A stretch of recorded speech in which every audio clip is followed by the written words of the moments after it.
बोलो सियापति रामचंद्र जी की जय। प्यारे दोस्तों, धार्मिक कथाएं चैनल में आपका हार्दिक स्वागत है।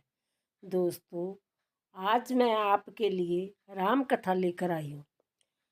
दोस्तों, यदि आपने यूट्यूब चैनल धार्मिक कथाएं लाइक और सब्सक्राइब नहीं किया तो ज़रूर करें। वे लाइकन दबाना ना भूलें जो आने वाली सभी वीडियोज की जानकारी आपको सबसे पहले हो सके। वीडियो को पूरी सुनने के बाद कमेंट बॉक्स में जय सिया राम लिखना ना भूलें।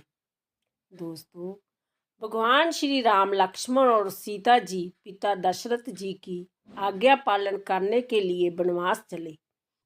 रास्ते में सारे तीर्थ गंगा, जमुना, गोमती वगैरह में तर्पण किया। वन में फल फूल कंद मूल खाकर जीवन व्यतीत करते थे।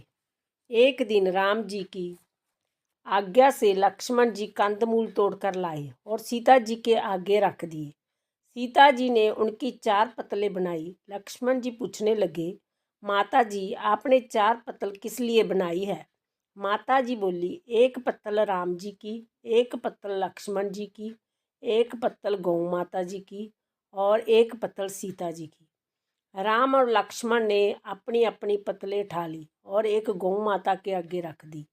सीता जी ने अपनी पत्तल नहीं उठाई और ना ही गौ माता ने। राम जी ने सीता जी से पूछा कि आपने फलाहार क्यों नहीं किया? तब सीता जी ने कहा कि मेरा तो राम कथा कहने का नियम है। राम कथा कहने से पहले मैं फलाहार नहीं करूँगी। तब राम जी ने कहा कि राम कथा मुझे सुनाओ। सीता जी बोली, आप तो हमारे पति देव हो, आपको राम कथा कैसे सुनाऊं? लक्ष्मण जी बोले, माता जी राम कथा तब आप मुझे सुनाओ। सीता जी बोली, आप तो शादीशुदा देवर हो, औरतों की बातें औरत ही जाने। तब लक्ष्मण जी विचारने लगे कि वन में औरतें कहाँ से आएगी। तब लक्ष्मण जी ने धरती पर महानगरी बसा दी। उस नगरी में सभी चीज़ें जैसे महल, मालिया, बर्तन, कपड़ा, काम करने की सभी चीज़ें सोने की थी। इस नगरी का नाम सोने की नगरी रख दिया। इस सोने की नगरी में आदमी और औरतें दोनों को काफ़ी गर्व था। कोई भी व्यक्ति गरीब नहीं था। राजा से लेकर भंगी तक गर्भ में पागल थे।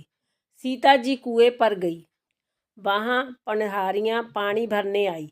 उनका मटका, झालर और ओढ़नी तीनों सोने की थी। सीता जी कुएं पर बैठी औरतों से राम राम बोली, पर किसी भी औरत ने राम राम का जवाब नहीं दिया, क्योंकि वह तो सभी गर्भ में डूबी हुई थी। थोड़ी देर में एक डावड़ी आई और सीता जी ने उसे से भी राम राम किया और बोली, आप हमारी राम कथा सुन लो। डावड़ी बोली, आपकी राम कथा मैं नहीं सुनती, मैं तो अपने घर को जा रही हूँ। सीता जी बोली, मेरे राम लक्ष्मण भूखे हैं। डावड़ी बोली, कौन से राम लक्ष्मण? मैं तो घर को जाती हूँ, मुझे तो मेरी माँ बुला रही है। इतना कहकर डावड़ी अपने घर को चली। सीता जी को गुस्सा आया। पूरी सोने की नगरी पित्तल की होगी। माँ ने पूछा, पूरा जेवर, मटका, ओढ़नी सब खोटा कहाँ से कर लाई? डावड़ी ने कहा, मुझे तो पता नहीं, मैं तो जो पहनी हुई थी वही ले आई हूँ। पर कुएं पर एक सुंदर सी तपस्वी बैठी हुई है। उसने कहा कि मेरी राम कथा सुनो, पर मैंने तो ना कर दी। जिससे उसने कुछ टोटका कर दिया हो तो मालूम नहीं। माँ बोली, जाओ उसकी राम कथा सुना। वो तपस्वी नहीं है, वो तो सीता जी है। वापस जाओ, अपने घर में रिद्धि सिद्धि हो जाएगी। अपनी तो पूरी नगरी ही पित्तल की होगी। डावड़ी बोली, मैं तो वापस नहीं जाती। इतने में बेटे की बहू आई। उसने कहा, आपकी आज्ञा हो तो मैं सीता जी का दर्शन कराऊं और राम राम कथा सुनाऊं। सासू बोली, जा बेटी, सीता जी की राम कथा सुना। गहना कपड़ा सब पीतल का ही पहन जा। बहू कुएं पर जाकर बैठ गई। खाली मटका पानी से भरे और फिर खाली करे। वह देख सीता जी बोली, आपके घर में कोई काम नहीं है क्या? बहू बोली, माता जी मैं तो सब कार्य निपटा कर आई हूँ। तब सीता जी बोली, तूने मुझे माता जी कहा, जय सुन मेरा मन खुशी से हर्षित हो रहा है। अगर समय हो तो मेरी राम कथा सुन लो। बहू बोली, माता जी आप राम कथा सुनाओ, आपकी राम कथा सुनकर ही घर को जाऊंगी। चंदन चौकी मोतियों का हार, राम कथा हमारे गले का हार। राम ते आऊं, राम मनाऊं, राम कहे तो परदेश जाऊं। सीता जी ने कहा, तूने मेरी इज्जत रखी, भगवान तुम्हारी इज्जत रखेंगे। हमारी मृत्यु लोक में तूने सहायता की, तुम्हारी भगवान स्वर्ग लोक से सहायता करेंगे। सीता जी ने राम कथा सुनाई शुरू की। बहू राम कथा सुनने लगी। आओ राम बैठो राम, जल पर झारी लाई राम, किकर की दातन लाई राम, ठंडा जल भर लाई राम। सब परिवार पधारो राम, जुगला टोपी पहनो राम, कड़ा कलंगी पहनो राम, मक्खन मिश्री लाई राम, मक्खन मिश्री खाओ राम, स्वर्ण सुहासन लाई राम, स्वर्ण सुहासन बराजो राम, झालर टकोरा लाई राम, झालर टकोरा बजाऊ राम, शंख धवनी लाई राम, जुक जुक पाप लागू राम, निरखता रोमन मोहे राम, शरण अपनी लै लो राम, दूध कटोरा लाई राम। सीता चरण दबाए राम, मुखबर सेज सोए राम, झालर पक्खा ढोले राम, हमें राम तुम्हें राम, रोम रोम से बसे राम, श्री राम घट घट में बराजो राम। मुख में तुलसी बोलो राम, खाली बैठे क्या काम, जब बोलो जय राम ही राम, बोले पंछी राम ही राम। पूर्ण होए सब काम, मेवा चिरंजी लाई राम, रुच रुच भोग लगाओ राम, खट्टा मीठा चखो राम, चरखा परखो लाई राम, चरखा परखो चखो राम। जो पाए सो ले लो राम, मन में धोखा रखना ना राम। राम कथा पूर्ण हुई। तब सीता जी बोली, आपने हमारी राम कथा सुनी, हमारी सहायता की, हम आपने हमारे भूखे राम लक्ष्मण को खाना खिलवाया, भगवान आपको साथों स्वर्ग का सुख देगी। सीता माता का आशीर्वाद ले बहू अपने घर जाने लगी। सीता ने अपने गले का हार तार कर बहू को पहना दिया। बहू अपने घर सासू जी को बोली कि मेरा मटका सिर से तारो। सासू जी बोली, ए बेटी, हीरा पन्ना का गहना कपड़ा और मटका, सिर का झालर, ईडनी हीरा से झलमला रही है, यह सभी चीज़ें तू कहाँ से लाई? राजा जी सुनेंगे तो दंड देंगे। बहू बोली, मैं तो सीता जी से उनकी राम कथा सुनकर आ रही हूँ, उनकी कृपा से जय सभी हुआ है। सास बोली, ठीक है, रोज तुम राम कथा सुनाया करो। बहू रोज सीता जी के पास राम कथा सुनने जाने लगी। सुनते सुनते वर्ष गुजर गया। तब बहू ने कहा, माता जी कहानी का अध्यापन बतलाओ।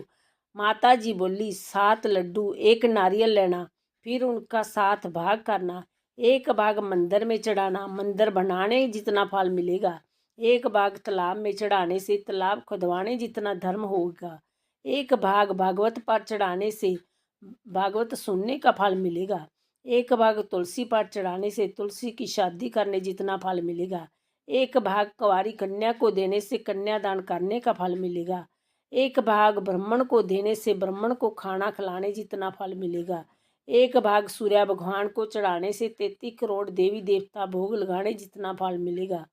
बहू जल्दी जल्दी घर गई, 7 लड्डू 1 नारियल ले आई, उसका 7 बराबर भाग किया, 1 भाग मंदिर में, 1 भाग तालाब में, 1 भाग भागवत में, 1 तुलसी में, 1 कन्या को, 1 ब्राह्मण को, 1 सूर्य भगवान को चढ़ाया। सूर्य भगवान को चढ़ाने से 33 करोड़ देवी देवताओं ने भोग लगा लिया।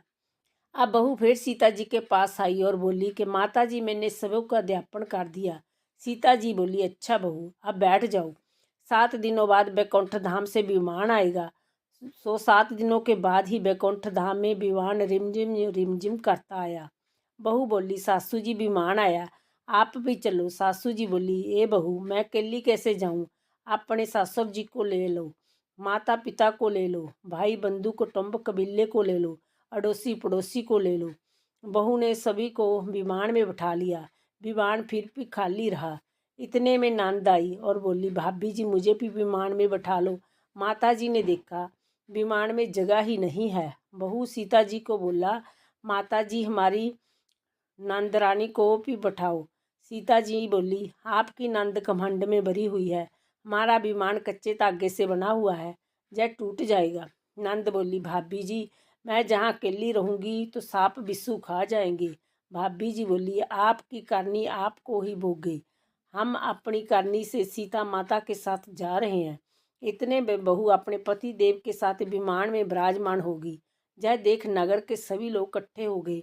और पूछने लगे, बहू आपने ऐसा कौन सा धर्म का कार्य किया जो सीता माता के साथ विमान में वैकुंठ धाम को जा रहे हूँ। आपने रामायण का पाठ किया या गीता जी का पाठ किया या कोई खंड पुण्य किया जिससे स्वर्ग से विमान लेने आया है। बहू बोली, मैंने तो केवल सीता माता जी से राम कथा सुनी, उसका अध्यापन किया। नगरी के लोग कहने लगे, बहू हमें भी राम कथा सुनाओ। बहू ने सभी को राम कथा सुनाई। कथा संपूर्ण होते ही पूरी नगरी सोने की होगी। बहू बोली, जो कोई राम कथा की 108 पुस्तकें बांटेगा उनको भी उतना ही फल मिलेगा जितना बहू को मिला। सभी नगरवासियों ने राम जी की जय जयकार की। सीता जी के सभी को विमान में बैठा लिया। विमान स्वर्ग के रास्ते चल पड़ा। स्वर्ग के सत्तों द्वार अपने आप खुल गए। प्रथम द्वार पर नाग देवता सामने आए। सातों द्वार पार करने के बाद विमान स्वर्ग से नीचे उतरा। 33 करोड़ देवी देवता बहू से पूछने लगे, तूने ऐसा कौन सा पुण्य का कार्य किया है जिससे कि स्वर्ग के सातों द्वार पार करके हमारे पास आई हूँ। बहू बोली, मैंने तो सीता माता जी से राम कथा सुनी, उसका अध्यापन किया। 33 करोड़ देवी देवता बोले, हमें भी राम कथा सुनाओ। बहू ने सबको राम कथा सुनाई। बहू ने कहा, राम ते आऊँ राम मनाऊँ, राम कहे तो परदेश जाऊँ। सभी देवी देवता सीता माता की जय जयकार करने लगे। आप भी सब मिलकर बोलो, जय श्री राम। बोलो श्री रामचंद्र जी की जय। बोलो सीता माता की जय। बोलो सिया